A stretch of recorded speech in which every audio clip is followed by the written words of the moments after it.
Hello guys, magandang umaga po sa inyong lahat, no? Luzon, Visayas at Mindanao yan. Saan mang sulok ng mundo guys, kararating lang natin galing na mamasada. Medyo matraffic talaga ang dalo ng trapiko sa EDSA kanina. Pero alinsunod sa ating protocol, yan kailangan natin sundin ang batas. Yan guys, medyo kumita naman tayo at nagagarahin na po tayo yan guys. Kung mapapansin nyo, naka-helmet po ako dyan dahil under protection po natin sa ating sarili na magkaroon na tayo ng helmet sa ating sasakyan, no? Yan guys, yan, papasok na po tayo sa ating parkingan. Yan, naka-helmet po ako dyan guys. Yan, medyo matumal nga lang.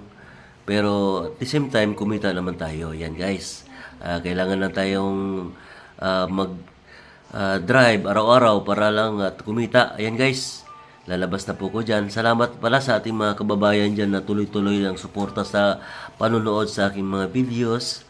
Yan guys, mag-subscribe lang po kayo at maraming salamat sa iyong panunood. Yan guys, at uwi na po ako sa bahay. Thank you. Bye-bye.